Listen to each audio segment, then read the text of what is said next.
সাদা পাথরের তাজমহল নয়, ভারতবর্ষের আসল ভালোবাসার ইমারত আদতে একটা কংক্রিটের বিল্ডিং, যেটা তৈরি হয়েছিল টাটাদের হাত ধরে। না, আমাদের আজকের গল্পের হিরো রতন টাটা নয়, আমাদের আজকের গল্পের হিরোর নাম দোরাবজি টাটা, আর হিরোইন মেহেরবাই টাটা।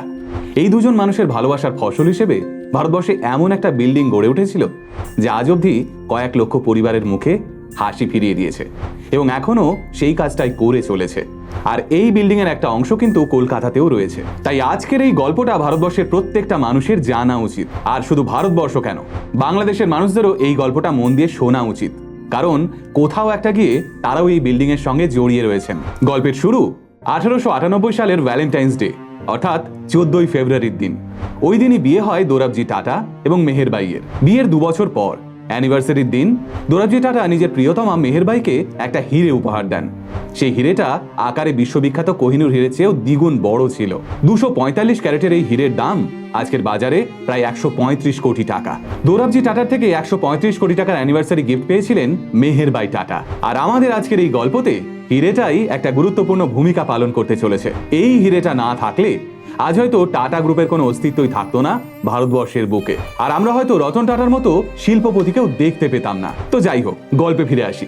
এই ছবিটা দেখলেই বুঝতে পারবেন মেহেরবাই ঠিক কতটা সুন্দরী এবং রাজকীয় দেখতে ছিলেন। এই রাজকীয়তা ছিল মেহেরবাইয়ের মানসিকতাতেও। তিনি ভারতীয় শাড়ি পরেই দুনিয়ায় তাবর তাবর ইভেন্টে পৌঁছে যেতেন, দাপিয়ে টেনিস খেলতেন, ঘোড়সাওয়ার থেকে গাড়ি চালানো সব পারতেন মেহেরবাই। ভারতীয় মহিলাদের অধিকার এবং তাদের লিডারশিপ নিয়েও বারংবার সওয়াল করতেন তিনি। টাটা গ্রুপের বিজনেস সে সময় ভারতবর্ষে রমরমিয়ে চলছে।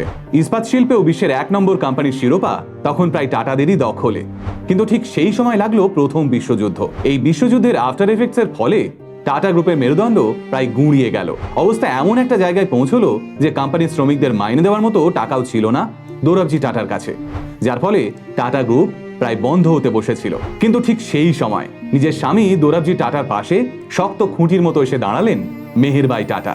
নিজের ভালোবাসার মানুষটাকে বাঁচাতে মেহেরবাই সিদ্ধান্ত নিলেন ওই দামি হিরেটা সহ নিজের সমস্ত গয়না বন্ধক রাখবেন তিনি। প্রথমে দোরাবজি টাটা কিছুতেই রাজি হচ্ছিলেন না মেহেরবাইয়ের এই সিদ্ধান্তে, কিন্তু অবশেষে কারখানার গরিব শ্রমিকদের কথা ভেবে দোরাবজি রাজি হতে বাধ্য হলেন। সেই সময় মেহেরবাইয়ের সমস্ত গয়না এবং ওই হিরেটা বন্ধক দিয়ে প্রায় 1 কোটি টাকা লোন পেলেন দোরাবজি টাটা। আর সেই টাকা দিয়ে শ্রমিকদের সমস্ত মাইনে মিটিয়ে আবার শুরু হলো টাটার ইস্পাত কারখানা। মেহেরবাইয়ের এই আত্মত্যাগের দৌলতে কিছু বছরের মধ্যেই আবার রমরমিয়ে চলতে শুরু করলো টাটা গ্রুপ। দোরাবজি টাটাও ব্যাংকের লোন মিটিয়ে নিজের প্রিয়তমা মেহেরবাইকে তার সমস্ত গয়না এবং ওই বহুমূল্য হিরেটা ফিরিয়ে দিলেন।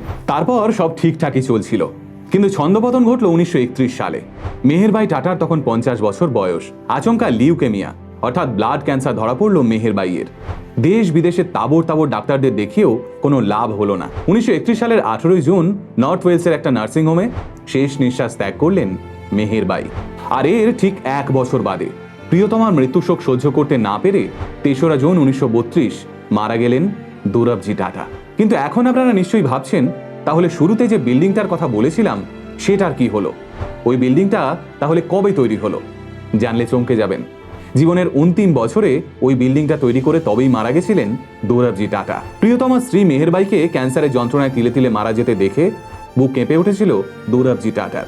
তখন ভারতবর্ষে ক্যান্সারের চিকিৎসার জন্য কোনো হাসপাতালই ছিল না। তাহলে ভারতবাসীদের কি তখন ক্যান্সার হতো না? অবশ্যই হতো। আর তার জেরে প্রায় বিনা চিকিৎসাতেই মরতে হতো গরিব এবং মধ্যবিত্ত ভারতবাসীদের। তাই সাধারণ ভারতবাসীর কথা ভেবে শ্রী মেহেরবাইয়ের ওই বহুমূল্য হিরেটা বিক্রি করে দিলেন দোরাবজি। আর বিক্রি হওয়া হিরের থেকে পাওয়া সেই বিপুল পরিমাণ অর্থ দিয়ে তিনি তৈরি করলেন টাটা মেমোরিয়াল হসপিটাল এবং লেডি টাটা মেমোরিয়াল ট্রাস্ট।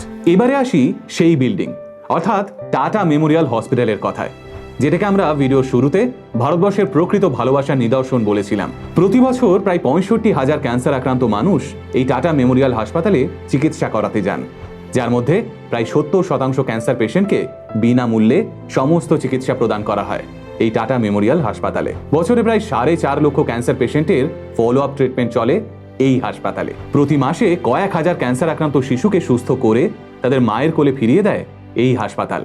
প্রতিদিন কয়েকশো সন্তানকে অনাথ হওয়ার হাত থেকে বাঁচায় এই টাটা মেমোরিয়াল হাসপাতাল। তাই আজ শুধু ভারতই নয়, বাংলাদেশ থেকেও প্রচুর পরিমাণে ক্যান্সার আক্রান্ত মানুষ চিকিৎসা করাতে আসেন টাটা মেডিকেল সেন্টারের বিভিন্ন শাখায়। কারণ বাংলাদেশের মানুষেরাও জানেন ইন্ডিয়ার টাটাদের হাসপাতালেই ক্যান্সারের বেস্ট চিকিৎসা করা হয়। তাজমহল তৈরি করার পর শাহজাহান তার ওয়ার্কারদের আঙুল কেটে নিয়েছিলেন, যাতে তাজমহলের মতো আর কোনো স্থাপত্য কখনো তৈরি না হয়। কিন্তু মৃত্যুর আগে দোরাবজি টাটা বলে গেছিলেন, সারা দেশ জুড়ে যেন এমন অজস্র হাসপাতাল তৈরি হয়, যাতে সারা দেশের সাধারণ এবং গরিব মানুষ ক্যান্সারের বেস্ট ট্রিটমেন্ট পান। আজ শুধু মুম্বাই নয়, কলকাতার বুকেও গড়ে উঠেছে টাটা মেডিকেল সেন্টার। পাশাপাশি ভুবনেশ্বর, বারাণসী, তিরুপতি, রাঁচি, উত্তরপ্রদেশ সব জায়গায় ক্যান্সারের রিসার্চ হচ্ছে। ভারত সরকারের সঙ্গে হাত মিলিয়ে আসাম, ওড়িশা, ঝাড়খণ্ড, তেলেঙ্গানা এবং নাগাল্যান্ডেও ক্যান্সারের ফেসিলিটি নেটওয়ার্ক তৈরি করা হচ্ছে। আর এই সব কিছুর পিছনে রয়েছে একটাই কারণ, ভালোবাসা। যে ক্যান্সারের জন্য মেহেরবাইকে পৃথিবী ছেড়ে বিদায় নিতে হয়েছিল, সেই ক্যান্সারকে হারানোর জন্য 92 বছর বয়সেরও বেশি সময় ধরে লড়াই করে চলেছে টাটা মেমোরিয়াল হসপিটাল। আর কিছুদিনের মধ্যেই হয়তো মাত্র 100 টাকাতে ক্যান্সার সারানোর ওষুধ বাজারে আনতে চলেছে টাটা গ্রুপ।